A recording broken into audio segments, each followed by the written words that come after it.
Bueno, allí las posiciones encontradas en cuanto al anuncio de un aumento del 20% en el mínimo imponible del impuesto a las ganancias. Raúl de la Torre, bienvenido. ¿Por qué estas posiciones encontradas? ¿Qué esperaban algunos representantes sindicales y qué esperaban otros? Porque en realidad lo que era un reclamo generalizado es que era necesario mover el mínimo no imponible para poder entrar en paritaria sin tener que discutir también sobre este punto. Es decir, sin tener que discutir aumento de sueldo que además tuvieran que compensar el mayor impuesto.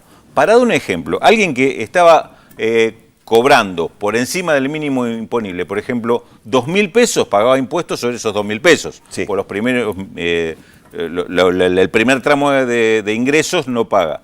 Si le hubieran aumentado el sueldo 2.000 pesos más, pasaba a pagar el doble de impuesto. Porque si pagaba sobre los 2.000 y ahora pasaba a pagar 4.000.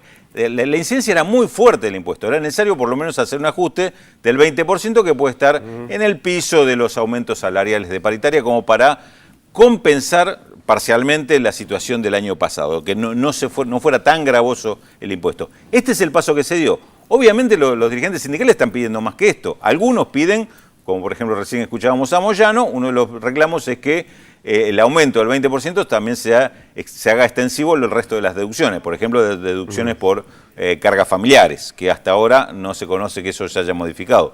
Otros piden que se modifiquen las escalas, es decir, el porcentaje de impuesto que se paga, porque hay un porcentaje del 9% que se paga sobre el primer tramo de ingreso grabado y después inmediatamente se pasa al 14% y después se pasa al 23%. Al aumentar los salarios y acercarse más a esas diferencias de escala que no se modificaron en esos tramos, estás mucho más próximo a pagar tasas más elevadas del impuesto, con lo cual también eso es un reclamo. Y por último, el reclamo más de fondo que hacen centrales como la CTA de Hugo Yasky es que acá haya una reforma impositiva de fondo, que realmente el impuesto se convierta en un impuesto no a los salarios, sino en un impuesto a los altos ingresos. Entonces, paguen las rentas financieras, paguen los jueces que están exentos, y el impuesto sobre los salarios sea sobre los altos salarios, o si no, por lo menos que haya una escala de impuestos que empiece por tasas más chicas y vaya elevándose a medida que se aumenta el salario. Raúl, en estas placas tenemos algunos ejemplos a tener en cuenta a partir de esta suba del 20%, allí está en el mínimo no imponible. Ahí tenés el ejemplo para, de acuerdo al nivel salarial, sí, un salario de 10.000 pesos que queda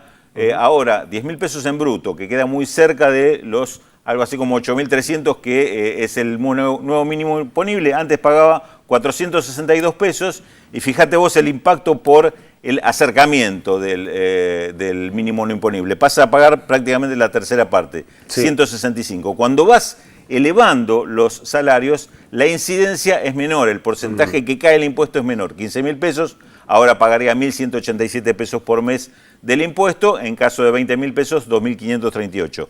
Ahora vos fijate si hubieras pasado de uno de esos ingresos a la escala siguiente de ingresos con un aumento. Bueno, aquí está el ejemplo de los trabajadores casados con 2 hijos. Es decir, a estos son a los que les corresponden además las deducciones, con lo cual el nivel salarial alcanzado por el mínimo no imponible es mayor. Ahora está arriba de 11.000 pesos, 11.500 salario bruto. Por eso el que cobraba 10.000 pesos antes tenía un impuesto muy chico de 29 pesos, pero ahora ya no paga nada porque está dentro del mínimo no imponible. El de 15.000 se acerca al mínimo no imponible, entonces de 884 pasa a pagar 486 pesos. Y con el de 20.000 también hay un cambio importante, repito, en el caso de casado con 2 hijos, que es para los cuales el mínimo no imponible se ha aumentado en forma más evidente, más clara, ¿no?